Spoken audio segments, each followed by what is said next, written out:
Hey, and welcome to another office hours session where we're having real conversations about culturally responsive teaching in the arts and how to make sure that all students have equitable access to high quality arts instruction by first equipping their music and arts teachers with the knowledge, the skills, and the dispositions that they need to meet the ever evolving and diverse needs of today's learners. Thank you so much for joining me for today's office hours session. I'm really excited to get into our topic tonight, which is on Instagram, it says two ways. It should say three ways to identify and remove bias from your music programs. Also will be applicable if you're an arts teacher, if you are a theater teacher, a visual arts teacher, a dance teacher. Our conversations are also applicable. I also am just speaking from my lens as a former pre-K through 12 music teacher. So actually, let me introduce myself. So in case this is your first time happening upon one of my lives, or if you're stumbling upon this video after the fact, my name is Ashley Cuthbertson. I use the pronouns she and her, and I'm a former pre-K through 12 music educator and professor. And today I am the very proud founder and principal consultant of A. Cuthbertson Consulting. We're a national educational consulting firm that partners with schools, districts, and organizations all over the United States to support their fine performing and visual arts teachers with enacting equitable program policies and creating learning environments that are culturally affirming, and then also curricula that is relevant to today's learners. And so that's the great work that I have the privilege to do today all over the country. Also a speaker and also the author of the book, Music as a Vehicle, a practical guide to implementing culturally responsive teaching in today's music classrooms. Also pretty applicable to other arts educators as well. So if you don't have your copy of the book, make sure you grab your copy. If you're an arts advocate, a music advocate, make sure you get one for yourself, get one for a music teacher friend. And then also, like I said, a lot of what I share is applicable broadly in the arts. And so if you're a dance teacher, if you're a visual arts teacher, if you're a theater teacher, feel free to get your copy as well. And thank you, Angelica. I was just going to say, if you're here, make sure you say hello. Let me know where you are, where you're tuning in from. Also, let me know your role in education. If you're on Instagram, I can see you, but if you're on Facebook, LinkedIn, or if you're here on YouTube, I don't actually know who you are, even though I see a couple of you watching. So join the conversation. I always am happy to come on live and do these kind of off the cuff conversations. I have, of course, my notes over here, but it's not, a fancy slide presentation. So I want you to be a part of the conversation as well. So don't be shy, jump in, let me know who you are, what your role in education is, where you're tuning in from, so that we can build community, but also have a chance to have a two-way dialogue throughout this time together as well. And so let's see.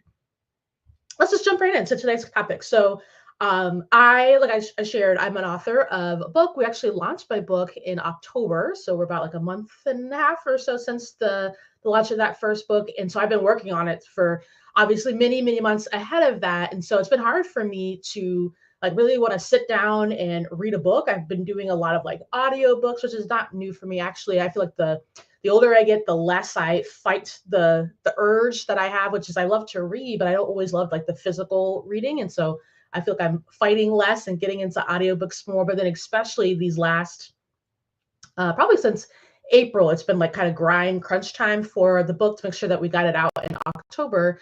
It's been hard to like really sit down and read books, but this last maybe like couple of weeks, I have felt like I wanted to get back into reading again. And I actually, those of you that have been with me, you know that after the book launched, I am in the midst of taking 6 weeks to just like rest, recover, celebrate, and then like get ready for the next year. And so this is actually my last week of like being off/reduced hours. Obviously, I've been coming on live and doing some things, so I haven't been like completely not working, but mostly, resting.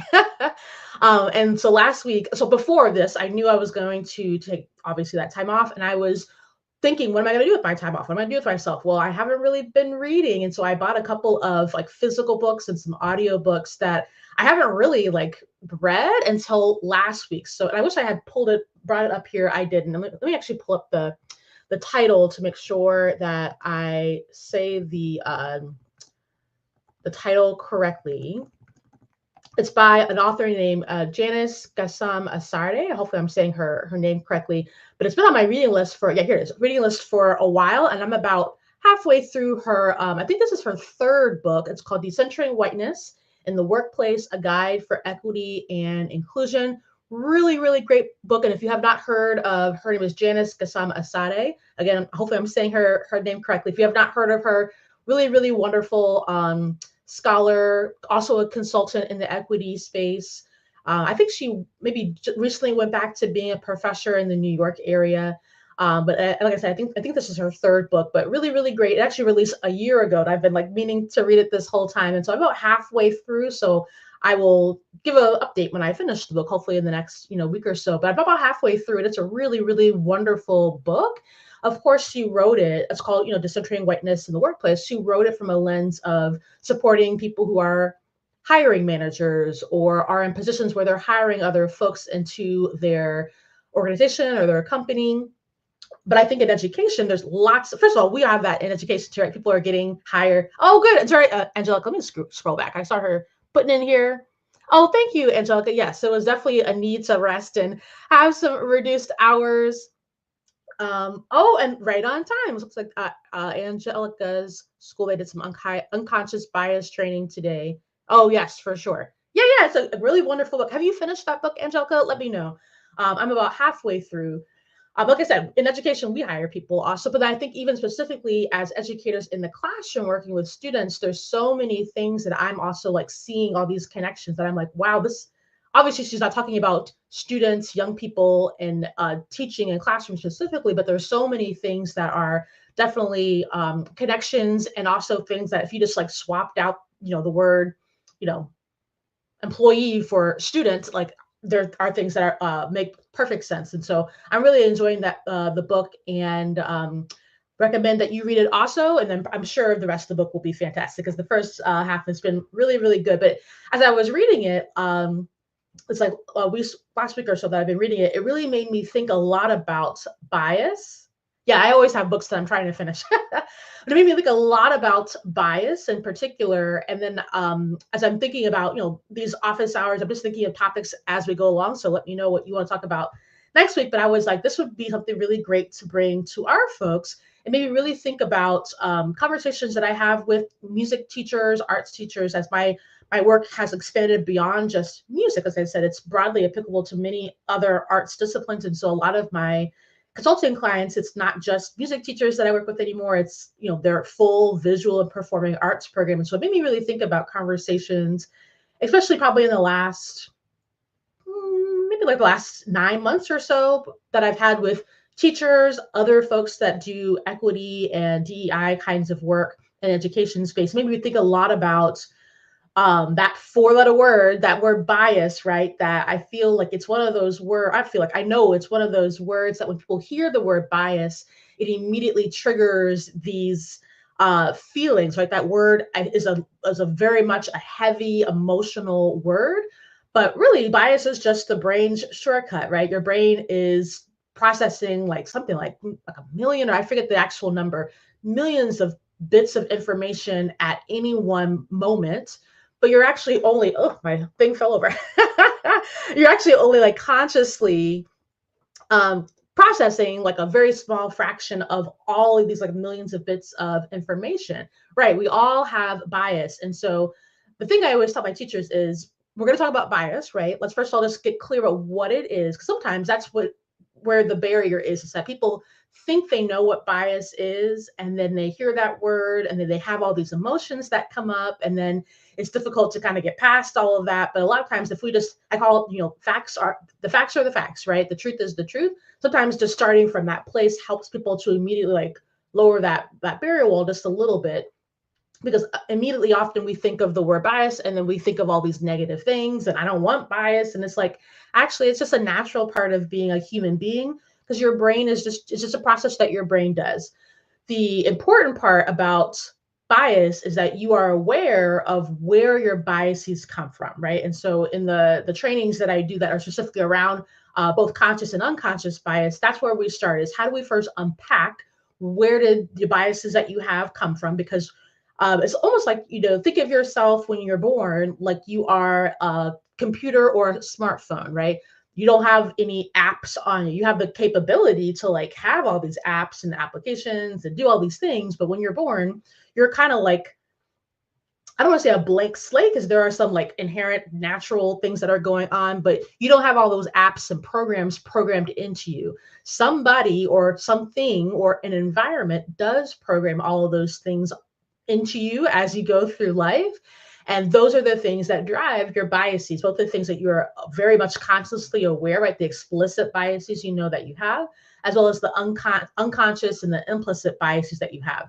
The danger or the trap is if you don't do the work to really investigate and interrogate where your biases come from, then especially as a teacher, the way we move in the world is informed by our biases, right? It's part of the lens that we have.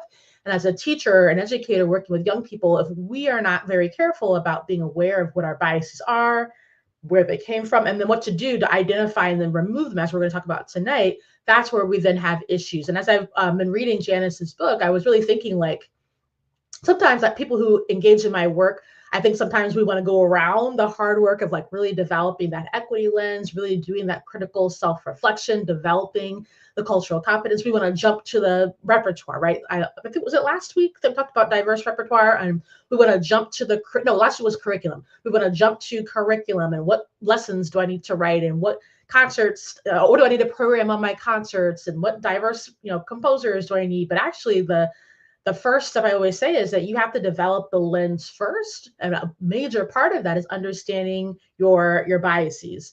And so let's talk a little bit about so then how do you identify them, right? And I was thinking like, there's really three specific things. Right before I took this kind of extended time off, actually during launch week, I was in Illinois working with a client. They are a high school music program, and I'm doing a program audit for them, which that's one of the services that I offer. It's not one of like my main services. My primary services are professional learning, instructional coaching, but then I also take on curriculum projects as I have space in the year because I love curriculum, but you also need to have the brain space to be creative and really work with people. And then also as I have time, I also take program audits as well. I do actually two kinds of audits. I do a curriculum audit. And then what I was doing for this high school program in Illinois, when I was there with them that week, I was there 4 days, three or 4 days.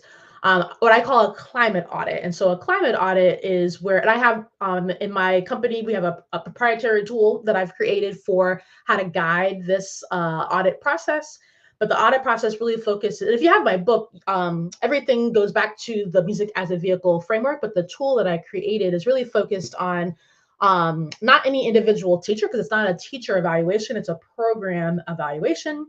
And then working with the client, everybody has a different goal, or I call it a different guiding question that they're trying to answer. But then I use the tool to help gather the information, both through quantitative data, like sending me your enrollment information about your school, send me enrollment information about your music program, as well as qualitative data, which is why I had to go there in person to observe and watch the fantastic teachers, watch them work with their students, and also to have discussions with the students in the programs, but also in the music program, but also like students who are not in the music program. Anyway, I'm getting down the whole of what the audit looked like, but specifically why I wanted to share this was the audit that I was doing for them, the climate audit. I'm looking specifically at two very broad things using the tool that I created that we use in my consulting company.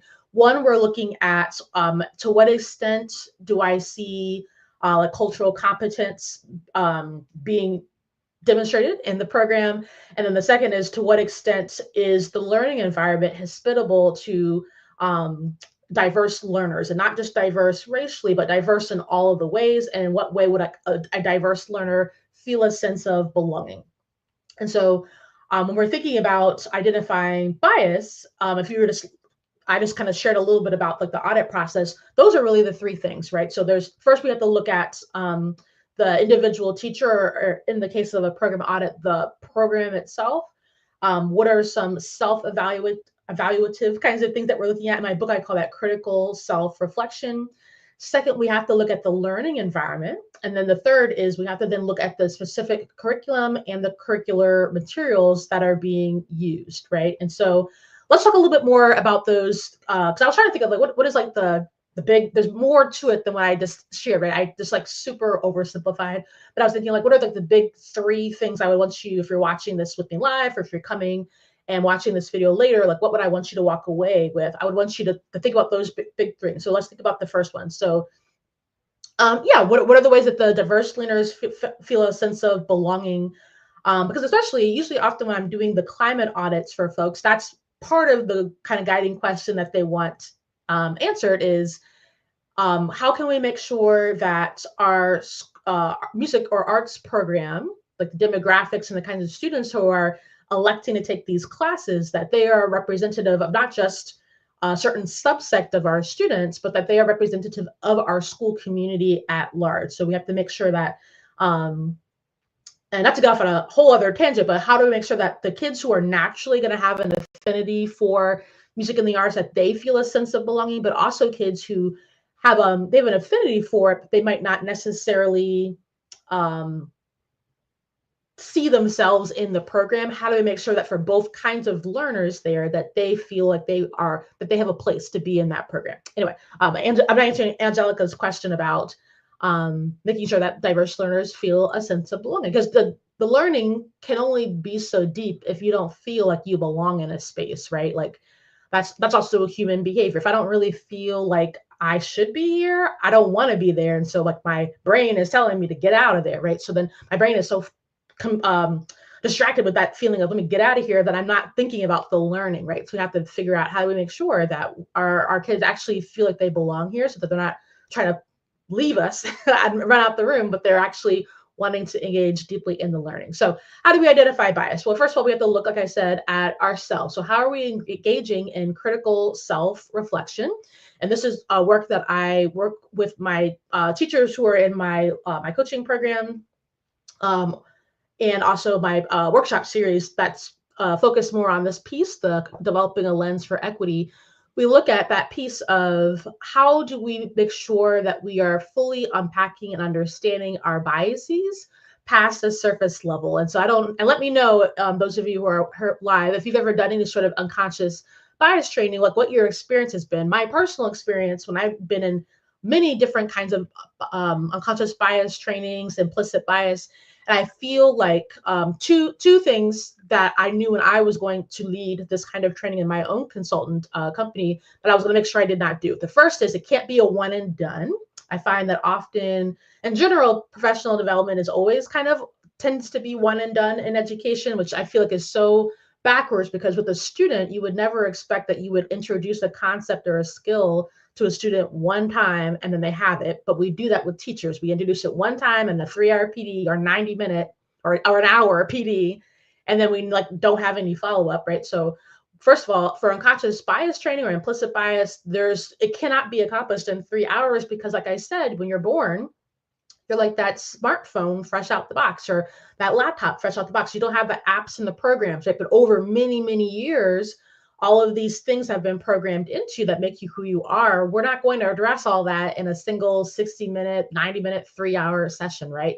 So when I knew that I was going to lead what I know, because I have the feedback from my people, that was going to be highly impactful unconscious and implicit bias training, it cannot be a one and done. It has to be ongoing. The other thing that was really important to me was that we got below the surface. So many times when I'm taking implicit and unconscious bias trainings, cultural proficiency, those kinds of things, it's like very surface level. We never really get to, okay, and how am I going to apply this in my classroom, in my program? How am I going to actually, like, what am I actually going to do with this information? I feel like a lot of it kind of stops at, doing the identity map exercise, which I do also. So I'm no shade to people who do the identity map. I do it too, but I find a lot of times it ends at doing the identity map and identifying different facets of your personality, maybe like talking about different ways that maybe like socioeconomic bias comes up or racial bias comes up, and maybe a couple of like scenario sorts where you kind of put, match this scenario to this kind of bias, and that's kind of where it ends, right? But as educators, the reason we want to one of many reasons we want to engage in unconscious and implicit bias training is not just to like have conversations.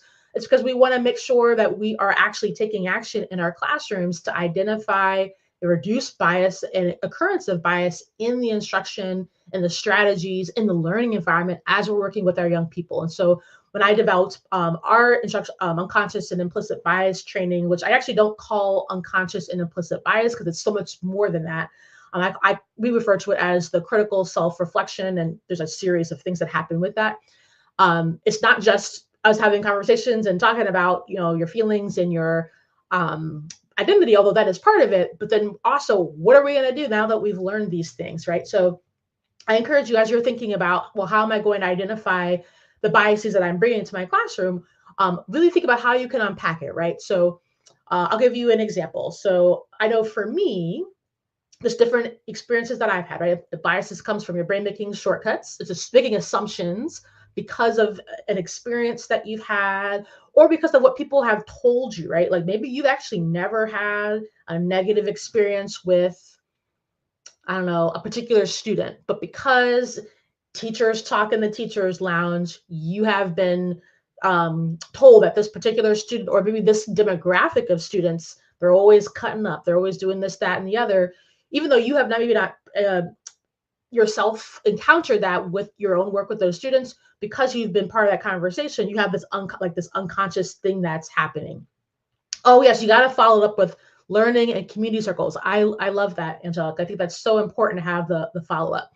So I'll give you an example. So maybe that's happened to you. You had a literal experience, or maybe you just have been part of conversations that have colored your lens. I know for me, and actually I was thinking about this this morning. So every morning I go on a walk about an hour in my neighborhood, and I live in I would say a very safe neighborhood, nice neighborhood for the most part. People are mostly friendly. But one thing that really irks me about my neighborhood is that there are so many dogs. So many people have dogs. And I am like somewhere in between like a fear of dogs, I guess, and then like ambivalent. I don't really know exactly how to describe it.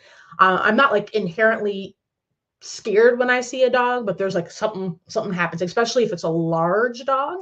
And in my neighborhood, not everybody has their dogs. Like most people, I would say, have their dog either as like on a behind a fence, or they have it on a leash, but some people don't. So like I think it would be 2 or 3 mornings ago. It might have been Thanksgiving Day when I was walking in the morning, or maybe it was Friday. It may have been Friday, actually. I think it was just a couple of days ago.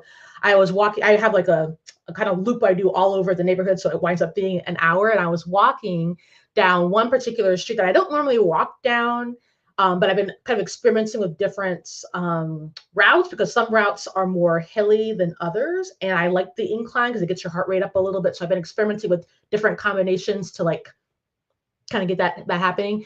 But I was walking down this one neighborhood and one street, and I saw from like, I could see kind of straight shot down the street that there was a guy standing on the sidewalk in front of it, what I assume was maybe his house. I'm assuming it was a guy. It looked like a guy. I don't know. I'm assuming that's bias also. I made an assumption that it was a man. I don't know because I don't know this person, but I saw what it looked to me like to be a man with 2 dogs, and one dog clearly had a leash that he was holding, but the other dog didn't appear to have a leash. It looked like it had either like a harness or maybe it was just a coat. People put coats on their dogs, either a coat or a harness or something. And I remember immediately having this like a thought, right? And so I remember I could feel the feelings coming up. But I also was walking slower because I was not close enough that he probably even could see me, but I was close enough that if I like slowed down a little bit, I hoped that he would start walking with the dogs and they would be far enough ahead of me that I wouldn't have to work, which is kind of what happened. Because I was like, I can clearly see one dog on a leash. This is what happens quite often in my neighborhood is that people are walking their dogs. Sometimes they're on a leash, sometimes they're not. And often when I'm walking and I see a dog, actually there's one particular house that I walk down a street that actually I don't even walk down the street anymore if I don't want to. This morning I did, but usually I've stopped walking on the street because there's a house that has these 2 real big dogs. And they will either have the dogs just like in the front yard, not leashed, no fence, they're just in the front yard, or they have what I can only see it when I walk by the house. It's like like a bungee cord or something, I think, or it might even be like an extension cord. I don't know, but as a cord that does not look like it's holding back these very large dogs. And so sometimes when I walk in front of the house, if I see that the dogs are out, whether I see that they're attached to something or not, I will literally turn around and go back the other way because I'm not winning a fight against these dogs, right? And so the other morning when I was walking, I saw this, what I think is a man walking with a dog on a leash and then another dog that was not. I had the feelings come up and I like was starting to walk a little bit slower, trying to get him ahead. The other dog was not on a leash. I learned really quickly because as he started to walk, the dog not on a leash was like jumping, running, going everywhere. So now I'm afraid. But he started to, I think he was out for a run. So he started to run with the dogs. And so they got far enough ahead of me that it was fine. But I had this feeling, right? And I share this with you because I've never been attacked by a dog. I've never had any sort of like negative experience with a dog. I've never had anything what would be even close to like something scary happening with a dog. But because I know people who have had that happen, I've seen, things happen with dogs. I have this like kind of like a bias against when I see people that have dogs. I don't even really like going to house. I'm sorry, but if you have a dog at your house, I actually really don't even like, I don't like it. I don't like dogs jumping. I just don't like it. And so I share this to say, because that's a really good example. If I've never had a personal bad experience, but I have this like unconscious bias that if I know I'm going somewhere where there's a dog, I might not even go at all. And even when I'm just walking in my neighborhood, if I see dogs are out, I often will either like I shared, go the other way, or sometimes I see, like a person is holding the dog, but it's a big dog, and I can already tell if that dog wants to get off, like get loose from you, they're going to get like there's no amount of holding back that dog that you're going to be able to do if that dog really wants to get loose. I also will go the other way.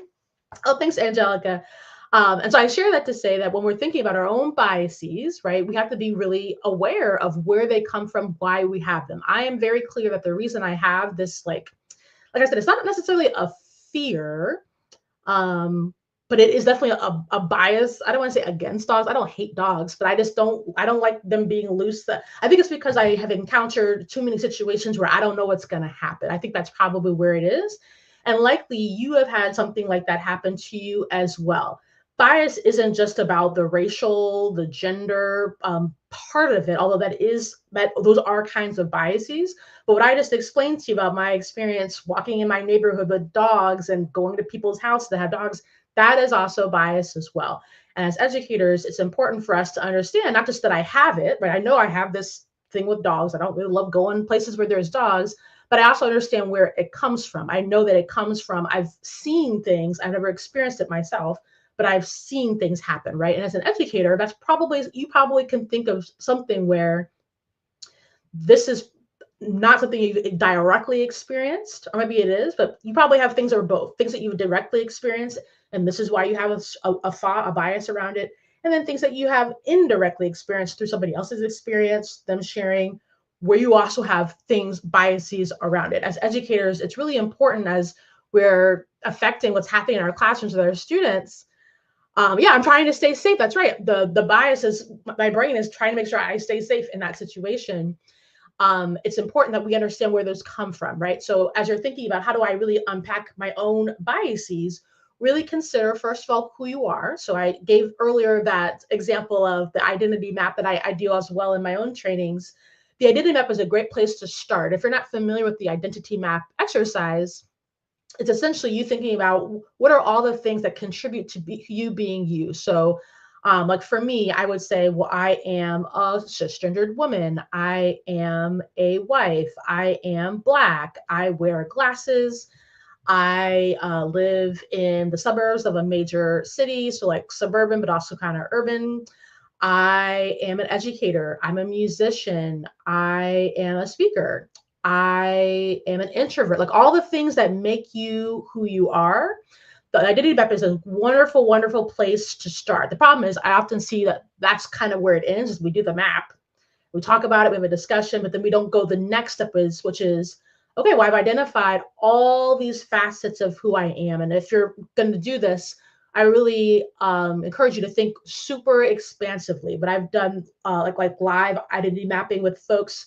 I have like 30 things that are picking up a part of who I am. And I could probably go even longer, right? So it's not just 5 or 6 things, like really think expansively about all the things that you are. Yeah, all the things that contribute to you being you, right? It's an important thing for you to know. But then the next step is to look at each of those facets and then to really think, how does that affect how you see the world, right? So as somebody who, I'll go back to my dog example, someone who doesn't really like dogs that much, the way that colors my world is if I'm walking, I'm out and about, if I see, I don't even like when dogs come into the Starbucks that I like to go to.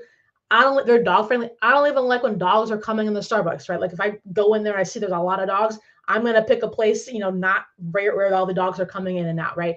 So as somebody who doesn't particularly like dogs that much, how does that affect the way that I experience the world, interpret the world, and make sense of it, right? As somebody who is an introvert, right? I would describe myself as a pretty hardcore introvert. No, it's not that I'm shy, it's that I take more energy from when I have time by myself than when I'm with other people. Love being with other people, but it drains my energy in a different way than somebody who's extroverted and gains energy from being in crowds with lots of people, right? So how does that affect how I interpret, how I experience, and how I see the world, right? By being someone who takes energy from being more with my own self than when I'm with other people, right?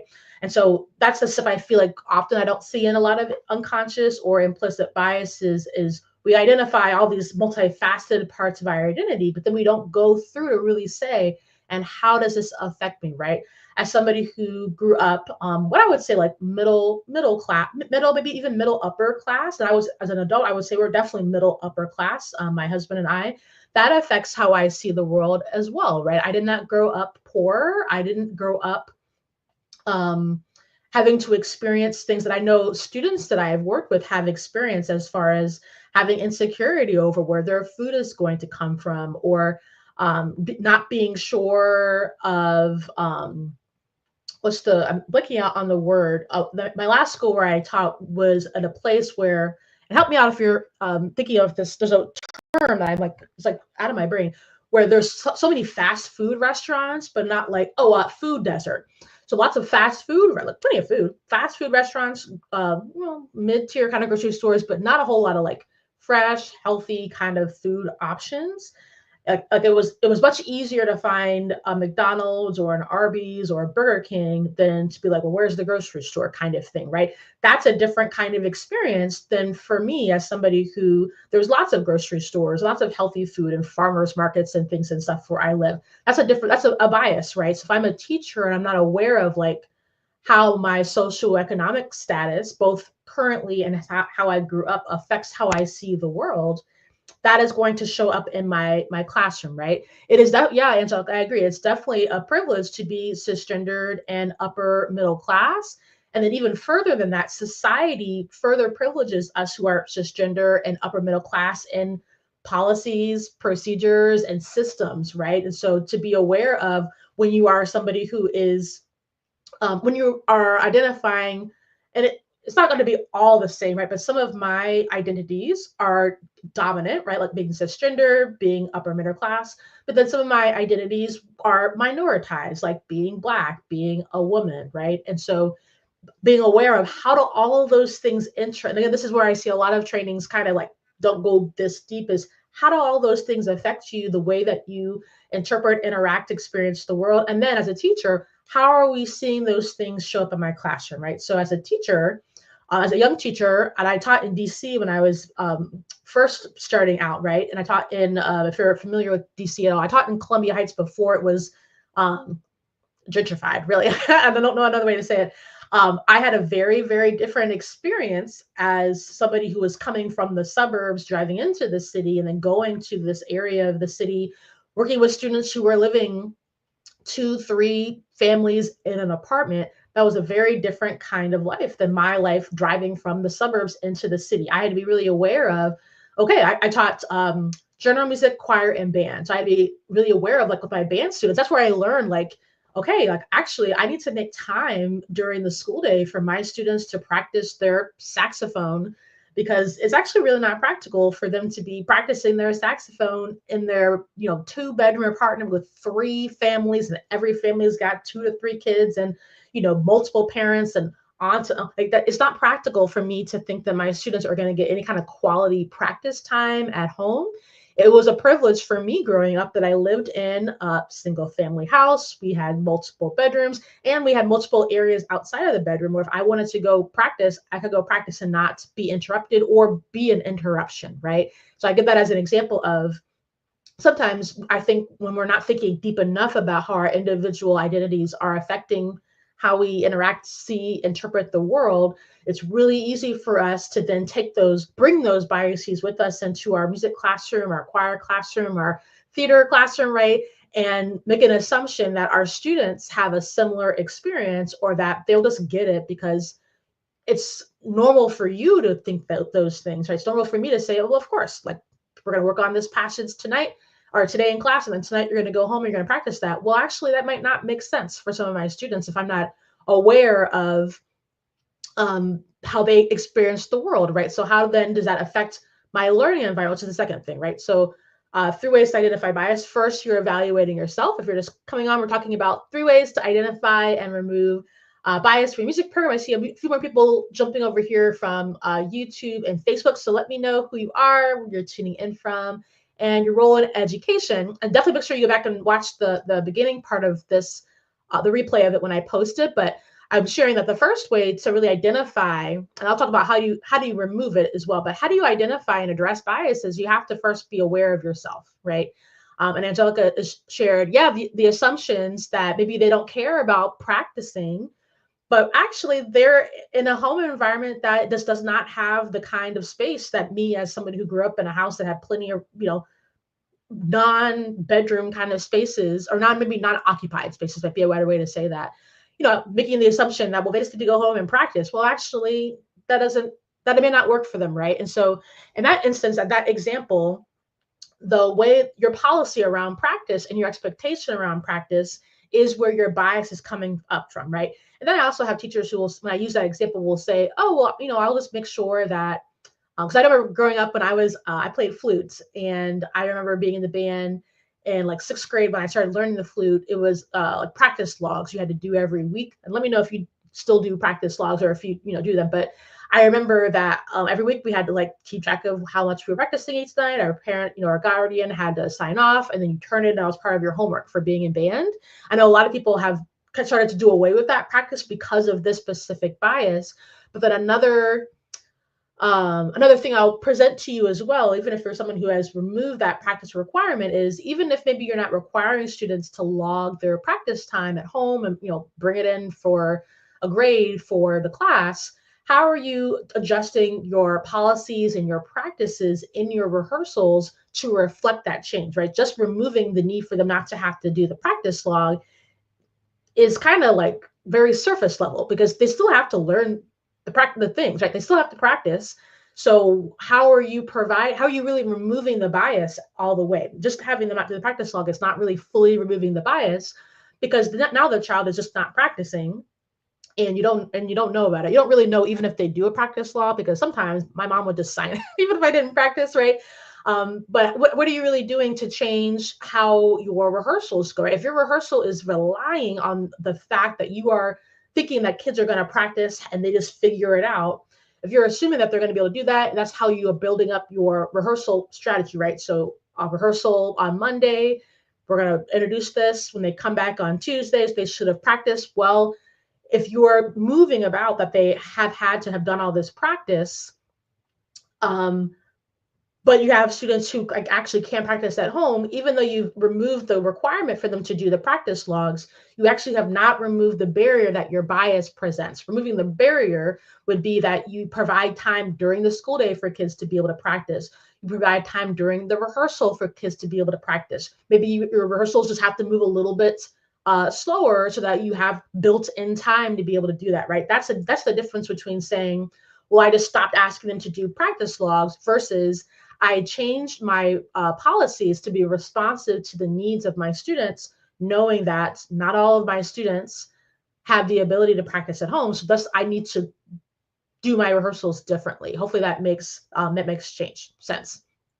And then Angelica asked, how are policies impacted and changed to remove the barriers?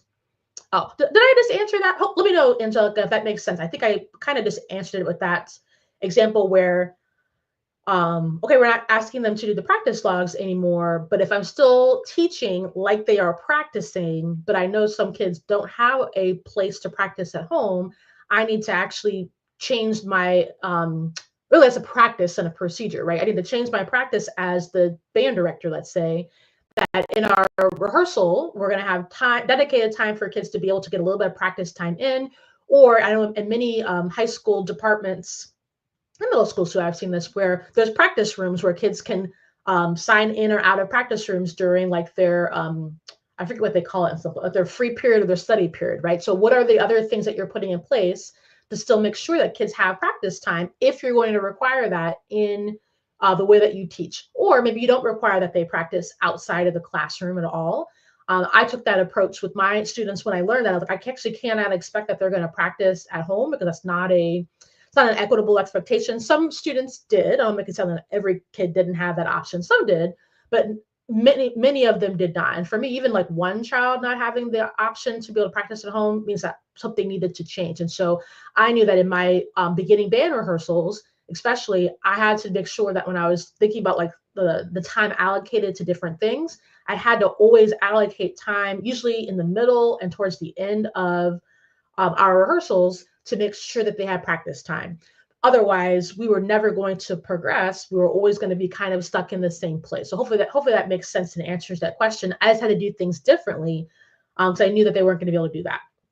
So that's the first thing, right? We're identifying your own bias that you're bringing into your classroom, and then how do you remove it is, what do I need to do to make sure that this particular bias that I hold, because of just my own identities and how I see and interact with the world, how do I make sure that that's not influencing the way that I have created these policies? Also, how am I making sure that my policies are reflective of the students in the community that I serve and not just my own interest, right? Sometimes it's easier, and I get it. Being a teacher is still the hardest job I will ever do.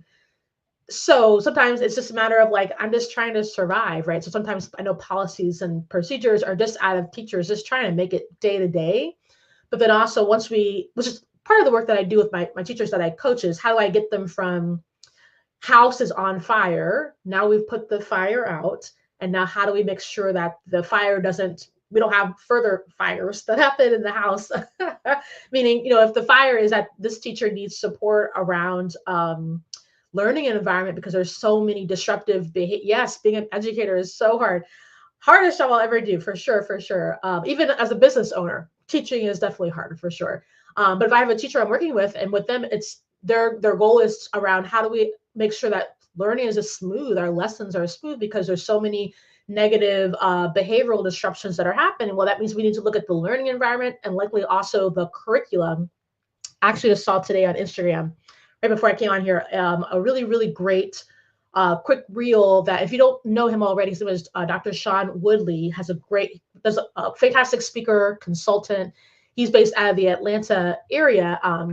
He had a really great reel about actually this, so slight tangent, but he was talking about how a lot of people talk about how kids are built differently. I feel like every generation says that about the previous generation, like, oh, those kids are different. And yes, because that is progress, right? Or maybe not progress, but that's how times work, right?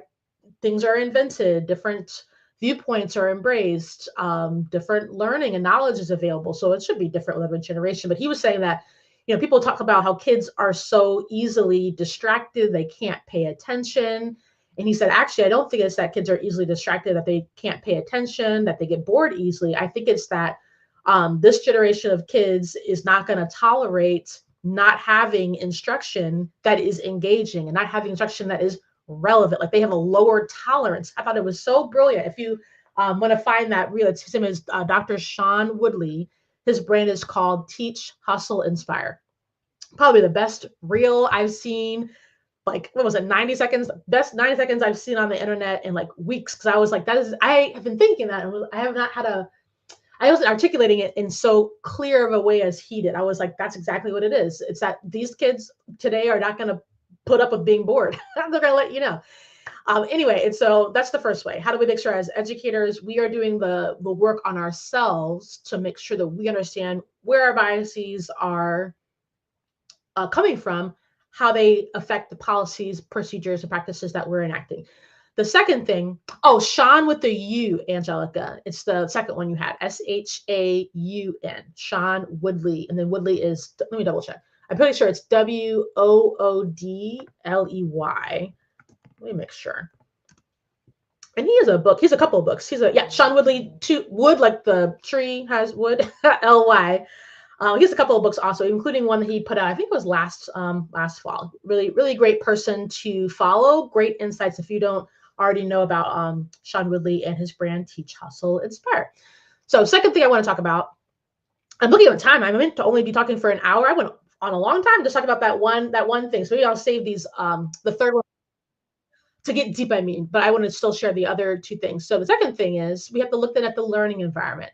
So doing the work on yourself to identify where the areas for your own unconscious or conscious, implicit or explicit bias are coming from.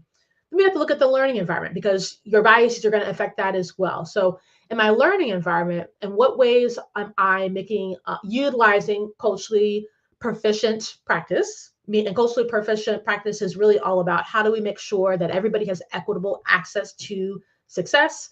So shared norms, right? So as a teacher, as a human being, you have things that are normalized for you. So maybe it's normal for you for kids to come into the classroom with choir, come into the classroom, get their choir folder out, sit in their seat and be ready to begin. That might be normal for you. That's what you're expecting. But perhaps with your students, as they're coming in, normal for them might look like maybe they get their folder out, but maybe they're talking with their friends, they're socializing, they're going here, that, and the other. And then when it's, the bell rings, then everybody starts coming back to their seats to get going. Like let's look different, right? So how do we have shared norms for behaviors, for expectations? And I always advocate for, it's always better when things are being done with, right? And not being done to. Always better to work with your students to decide, okay, what are going to be our norms of practice here in our orchestra classroom? What is it going to look like when we come in the classroom? What is it going to look like as we're doing our rehearsal?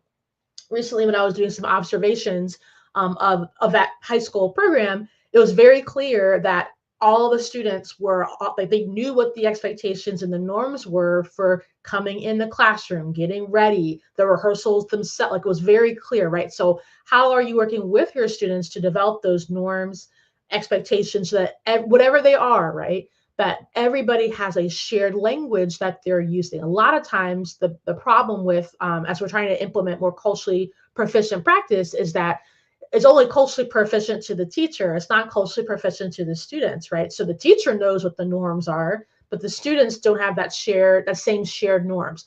Maybe for their background or for their culture or just their lived experience, things look differently, right? So for them, coming in and sitting down quietly feels weird. And it makes more sense to come in and talk with your friends and maybe be walking around. And then when the teacher says, okay, it's time to start, then they sit down, right? Like that might be more normal for them.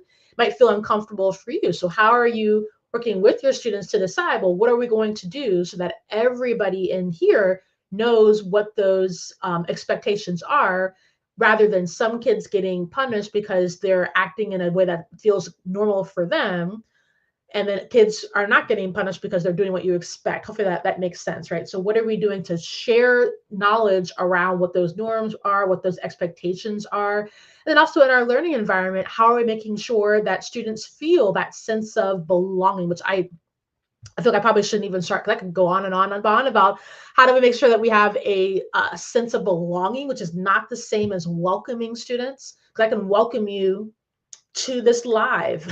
Welcome to my internet corner, right? But do you feel like you belong? And actually, Angelica is a really great example. Do you feel like you can put a comment and that I will engage with you? Do you feel like you can ask a question and I will answer it? Do you feel like you could share a viewpoint different than what I'm sharing and I'm going to accept it? That's very different than me just saying, welcome to my online space. Do you feel like you can be yourself in this space, that you can interact, right? It's very different. In your learning environment, the problem that bias then causes in the learning environment is that students don't feel like they can get to that sense of belonging because of perhaps a bias that you hold. I remember once a student said to me, well, you just never call on me anyway, so I don't, because I was, talking about like I need more participation, and the student said, well, you don't call on me anyway, so I don't even bother like paying attention. Why am I going to raise my hand? And I was like, you know what? I need to check my biases here. And that student was right. I realized what I did was I recorded myself. I did that quite often as a teacher. And if you don't do that, I recommend that it's uncomfortable to watch yourself. But I remember I recorded myself. Somebody else recommended as I was sharing that student sharing that with me. And they said, you maybe try recording yourself and then really seeing who are you calling on more often, who are you giving wait time to. Maybe you're not giving wait time to other students. Who are you engaging more with? And the student was absolutely right. There were some students that I was like gravitating to and calling on more often. It was the students who were raising their hand like right away. It also was the students who were like, they were raising their hand, but they were talking at the same time. So they weren't waiting to be called on. Therefore, students who were raising their hand, but quietly, I sometimes was calling on them, but not as consistently because the other students were taking up so much space. There wasn't space for other students. And so I was like, you know what, that student's absolutely right. I didn't even notice it. I had a bias towards students who were exhibiting more like extroverted kind of behaviors, which is so funny because as I shared earlier, I am a hardcore introvert. So I thought it was so interesting that as a teacher, I was gravitating towards what I think was probably, we all do, right? The person who like speaks up, literally the squeaky wheel gets the grease kind of thing, right? If you speak up quickly and first, and then I can go on with my lesson plan, I'm probably going to call on you versus a student who needs more wait time or is processing a little bit longer. Again, ironic because I also am someone who needs more time to process. So I thought it was so interesting that like if I was a student in my own class that I was watching, like I probably wouldn't have been called on. So in your learning environment, how are you making sure that you're removing your biases so that you're not causing an obstacle for students to feel like they can raise their hand and be called on, that they can share a viewpoint that maybe contradicts what you shared, and it'll be respected and it will be embraced and it won't be punished or looked down upon, right? Because we can have different viewpoints and I can still listen to you, you can listen to me respectfully and also with curiosity, right? Because a student shares something that's a different viewpoint and all I say is okay, thank you, and then move on. I didn't really respect their viewpoint because I didn't even ask them any questions. I wasn't curious about it. Versus the student who maybe shares a similar viewpoint, I'm asking them all these questions and oh my god, that's a very different, right? It's the same thing with I always caution teachers, be very careful about praise when you're in your classroom, right? Instead of, a student sharing something and you're just like, I'll give you an example. So usually at the beginning of my classes, as part of our warm-up routine, we always had a conversation or a share about something. If you're familiar with like the responsive classroom kind of morning meeting process, a little bit of that was happening at the beginning of my classes because I wanted both us to like get warmed up musically, but also warmed up mentally, emotionally as well, physically also sometimes too if it was a lesson where we're going to be doing a lot of movement. And so I remember I had to be really careful when I realized like, oh, my biases might be an obstacle here. I realized I had to be really careful when students were sharing about maybe like their weekend. If a student was sharing something that I also had an interest in, maybe they saw the same movie that I saw. And so I'm asking them all these questions versus another student is sharing about their weekend and all I said was thank you. And then I moved on. That's an example of my bias causing an obstacle as well. Because imagine for that student that just shared something personal and they just watched me have this whole conversation with their classmate. But when they shared something personal, all I said was thank you and I moved on. That affects that sense of belonging as well. So in your learning environment, how are you making sure that your bias is not causing that problem as well? How do we remove it? Similar to what I just shared. So I always recommend to teachers, if you've never video recorded yourself and watched what it looks like in your learning environment, definitely do it. It is definitely uncomfortable, but do it because you're going to see things that you would never be able to see because you're the one doing it, right? So I highly, highly recommend that you record yourself and do it from multiple angles. So record yourself from like put the camera in the way back of your classroom so that you can see like the back of all of your students, but also see like what you're doing. Put it from your point of view, like put it like if this is my board, put it at the front so that you can see like your point of view, but like not you. Like I said, that does that make sense? Put it from the side, like get multiple angles of your teaching so that you can see what it looks like. Ask other teachers that you trust to come in and watch and give you some feedback, but give them specific feedback. Ask them to look for, are there certain students that I'm calling on more than others? Am I calling on students in a balanced way? Are there certain students that maybe I'm giving wait time more than others? Give them specific things to look for. Those are some good things to start with. Ask them to look for specifically what does the engagement kind of look like with students, right? Now you have to be careful here because engagement, you can't always see engagement because I could be engaged, but be looking at you, things like that. My brain is processing, right? So look at, when you are giving directions to students, are they getting in, are they engaged, are they doing the things, or is there kind of like some apathy happening? Are they not moving as good? Give them some clear guidelines around those things as well.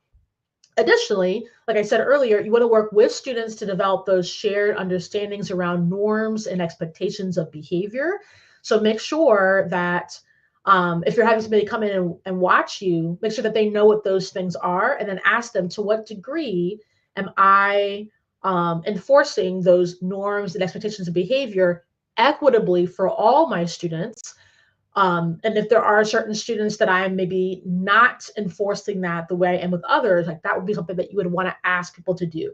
I think the best way to really evaluate a learning environment is not you by yourself. I think that I think it is much more effective when you have other eyes that can help you. And if you don't have somebody that you can trust, like I said, videotaping yourself is an easy way to at least get another viewpoint that's not yours in the moment, so that you can see some of those things for yourself. And if you have a teacher or an administrator, or if you have a coach that you work with that can also give you that feedback on those specific things, that is even better, to have another set of eyes to help you identify where maybe the biases are happening, but also so that you can then remove it, right? So if you know, okay, I'm calling on certain students more than others, it tends to be kids who are raising their hand or just like talking out, especially if in your classroom you kind of established like, we want to make sure that everyone's getting their voice, having space for their voice to be heard in the space. But then you have some students who are taking up so much space. Now you have data to be able to say, okay, maybe I need to have a conversation with my students about what I'm seeing and why this is happening. So that's the second one. And then the third thing I wanted to share was, and then we look at curriculum and materials. And I always say that this is the last thing that you should look at, because once you've done the work on yourself to really understand what are your own biases, what are the conscious and unconscious, what are the things that you tend to gravitate towards, what are the things in your learning environment that are where they're showing up, then the last thing is the curriculum and the material piece. Because if you have done your work on yourself to really know where your biases are, you've done the work on your learning environment, working with your students, then getting to the curriculum piece, I find, it might just be because I do this for a living, but I find that when I work with people, when we get to the curriculum piece, things go a lot smoother, we can get a lot more accomplished because we already know what to look out for, right? And then additionally, looking at, I know a lot of, especially like general music teachers use curricula that's created, right? The series, I don't even, McGraw-Hill or whatever, right? They're using, somebody else has created the curriculum material and they're using it in their classroom. And then some people create their own thing, right? Either way, there's things that we want to look out for, right? And when I do that curriculum audit with my clients, I have another tool that's very specific for, I think it's 5 areas actually that I'm looking at, and there's all these different indicators specifically. In fact, actually, my good friend, Dr. Tanji Reed Marshall, Tanji is Tanji. If you're on my newsletter, I've shared about Tanji before, because Tanji is doing great work around understanding instructional power. And she's actually doing a webinar series right now. I think her last, the last installment of her series was about like curriculum developers and how do we identify some of these things. And so if you follow her, check that out. If you don't follow her, check those things out. I know on her LinkedIn, she's very active. And I think that's where she goes live when she's been doing these. And then she has a webinar actually coming up when I have my webinar. So if you go to hers and then come to mine. But when we're looking at the curriculum piece, we want to be very specific about there's certain things that I'm looking for. And so I know we're getting towards the end of our office hours. And so I don't want to go, maybe I'll do another, that's going to be our topic for next week, to go a little bit farther, like a part 2 in this. But looking at curriculum, so what is the balance of, maybe not balance, but what is, sometimes people oversimplify things that are not simple. So like, how are things being presented? Are they being presented authentically? Like in history, are you presenting the authentic history, complications and all, or are you oversimplifying? Looking at viewpoints, whose viewpoints are present, whose viewpoints are not present. Looking also, I should have like had it here in front of me, but I'm just thinking off the top of my head. Viewpoints, looking at reflections of students. So are there many opportunities where students would see reflections of themselves, or is it kind of a one-sided kind of curriculum? In music, that's probably the biggest thing that I continue to see, is that it's very, very Western European kind of approach to teaching music, which heavily centers that kind of music theory, music analysis, and then maybe other cultures, other ways of making music are present, but they're like others. Like here's our chapter that we're working on, our unit on this. And then, oh, by the way, here's a fun lesson on something else. Well, that's othering, right? So how are we looking at the viewpoint that is being taken to be able to do this? Yes, that Eurocentric viewpoint. And in music, it's even more specific. It's like the Western European, because there also is Eastern European too, but the Western European, very Eurocentric Western European way, the analysis and what styles of music are most pleasing, and then what styles of music might not be, right? So what are we doing to make sure that in our curriculum, that if we're evaluating a curriculum maybe to adopt for our school district, or when we were creating our own curricula for our own classroom, are we looking at that specifically to make sure that there's balance, right? Because we don't want to have students feel like there's no reflection of lived things that they might experience. But then also we want to make sure that the curriculum is engaging students, as what I was sharing earlier about Dr. Sean Woodley's really great reel I saw, I'm still thinking about it, best 9 seconds on the internet I've seen in a long time. How are we making sure that the questions and the actual like learning tasks that students are being engaged in are worthy, are interesting, are relevant for the students? Or are they just like kind of, music exercises that we think that they should be doing? How are the students actually getting involved, right? And last week, if you missed last week's office hours, I talked lots about that curricular piece of how do we make it relevant for students, right?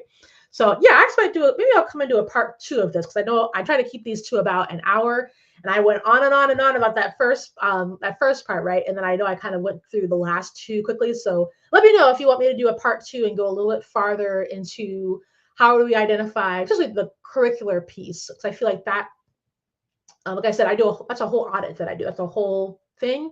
We could talk about that another time. So let me know if you want to talk more about that one. Because I know we're getting towards the end of our time. I don't want to keep you all night, because I know I could talk about this all day. Part 2, okay, good. So let me think about which part. I think I might want to go back into the curricular materials. I think that one I feel like I went the quickest through. So I think I'll do a part 2 and talk more about how do we identify the biases in our music curricula. And again, a great resource is my friend, Dr. Tanji Reed-Marshall. She's doing a whole webinar series. And then she does, her next webinar series actually is coming up the same day I'm doing my next webinar, but hers is earlier in the day. So I encourage you to go to hers first, then come on to mine. But also every Thursday she goes live and she's doing unpacking her framework, where a lot of what Tanji does is she supports like state departments of education, school districts, and things like that, publishers. She's worked with many of the big publishers around their curricular materials and how do we identify the power, but also biases in the curricular materials. And so she is a fantastic, fantastic resource. when it comes to that. And then I think that'll be a good part 2. So thank you for that feedback, Angelica. I think we'll do a part 2 about that one. I might call it something different, but that might be next week's live. So as we kind of wrap up today, first of all, let me know what your thoughts are. If you have any questions, as you're watching the replay, let me know also your thoughts or questions. But I'd love to know what are your thoughts around what I shared as far as how do we identify the biases that we are bringing into our arts programs? How do we address them so that we can remove them? And yeah, let me know what are your other thoughts. Let me know if you have a big takeaway from what I shared tonight as well. And then while you're doing that, what did I want to share? Oh, and then 2 things I want to share. As always, I'm going to keep talking about it. If you do not already have your copy of Music as a Vehicle, a practical guide to implementing culturally responsive teaching in today's music classrooms, make sure you grab your copy. You can go to musicasavehicle.com to grab a paperback, which is what I have here. But we also have the ebook available as well. So those 2 formats are available for purchase, and just $29.99. And it's the Music as a Vehicle is actually the name of the framework that I developed several years ago as I was getting into my consulting work to help music teachers, K-12 specifically, but really all music teachers, anyone who's in music education, works with kids around music. What is a clear framework to give people basically a blueprint as to how do you move past just diversity to really creating culturally affirming learning environments, policies that allow students to have access to the program in the first place, but then also how do you develop curricula that's actually culturally responsive and not just multicultural. So if you don't have a copy of Music as a Vehicle, grab your copy today. And the second thing is I have our webinar series. It's going to be back. I'm super excited. The first installment is next Wednesday, December 11th at 7 p.m. Eastern Standard Time. The webinar series is called From Theory to Practice, Creating a Culturally Responsive Music Program. And that's actually the very first session. So this month, we're going to get into just a kind of an overview, which is a lot of it is if you've read the book, will be us getting a little bit deeper into some of these ideas as far as how do we actually put them into applicable practice. So that'll be next week. And then in January, I know I'm going to get into like from theory to practice, how do we put this into practice for curricula? And so I'm going to kind of break it down over the next 5 months. So it'll be a 5-part, I think it's 5 parts. I'm still deciding if I want to, there's one other part that could be a 6th. I'm still deciding, do I want to do that or do I want to leave that for another series? But definitely for 5-part series that we're going to start next week. So definitely make sure you register for that. If you're on Instagram, the link for that is in my bio. Also, if you're over here on Facebook, YouTube, and LinkedIn, I'm just going to put the link over here in the comments for you as well. Or just go to my website, ashleycuthbertson.com. And the link to sign up is right there on that homepage. There's a button right there when you first get to it. I would love to see you there. We've got about 51, I think it is exactly 51. Yeah, 51 people are, I have it up over here. 51 people are registered for the webinar already. So I'm super excited to be in community with those 51 people next week. I'll also be sharing about the other things that we have coming up. So since you're here, I'll share a little bit about, we have our digital course is getting ready to have a price increase. So those of you that come to the webinar, also if you're on my email list, you'll be getting further information about that. I'm going to do one last push for people who want to enroll in the course at the 2024 price, and then the price is going up after, I believe it'll be after December, either 18th or 19th, I think is when we're going to go ahead and put things into place for the 2025 price. So the foundations course, that information is also on the website. We also have, and then my consulting services. So I'll share a little bit about my consulting services during the webinar as well.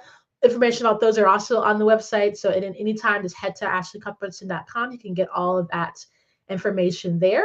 And with that, I don't see any, Angelica put, takeaways. So unconscious bias, recording yourself, yes. And looking at whose viewpoints are present when you're looking at the curriculum. Yeah, that's one of the points in my curriculum audit that I do. And if you're interested in, I shared about the 2 kinds of audits that I do. The climate audit, which looks at to what extent equitable practice and culturally proficient practice is being observed in a program, and also to what extent do diverse students, to what extent is there a pathway really for diverse students to feel a sense of belonging? That's my climate audit.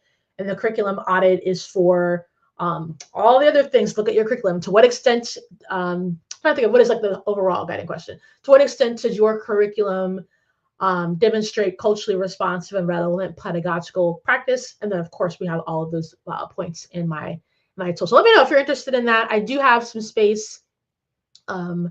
Let's see, probably in the spring to do, because I'm finishing up an audit right now. So I have some space in the spring to do another one. I always recommend audits for people who are interested in services, but they're not sure exactly what service would be most, but they're maybe not necessarily sure, because it's basically an assessment, right? So if you're not sure of like what part of our program needs the most attention, like what parts are going really, really well, we don't want to touch, which parts have some opportunities. I always say an audit is a great way for me to look at different processes and systems and things that you're utilizing, to then be able to say, this service would probably be the best to help you in this area because here's an opportunity that I see. So let me know. Like I said, I have some space for an audit or two in the spring. We're pretty full for January and February right now, but in March, if you're looking for like a March start time for any of those audits, that's a great time to get started, which means that like right now is actually a good time to let me know, because my a wonderful thing is that my calendar is getting fuller sooner, so I can look into the future a little bit more to let you know. So if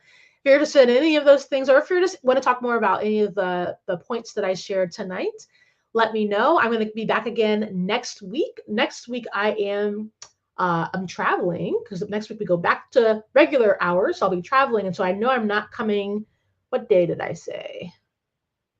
Right. I'm not going to be able to come on my, and then also Wednesday is the webinar. So I usually come on Wednesdays. I know today's a Monday, but so next week I have on my calendar to do the next office hour next Thursday, the 12th. If you're on my email list, you'll get an email about that. If you're not already on the email list, you should be. That's where I always share announcements and things. You get it right to your inbox, so you don't have to scroll on social media to try to find the announcements. So I plan to be back again next Thursday. Let me know of other topics you want. I do have that next week. We'll do a part 2 and talk a little bit more about bias with curricular materials, which I'm super excited about. So I hope to see you then. If you watched this replay, let me know that you watched by giving me a hashtag replay in the comments. And so, yeah, until then, I will see you at the next office hours. Let me know how I can support you, or if any other questions you have. I will talk to you then. Bye.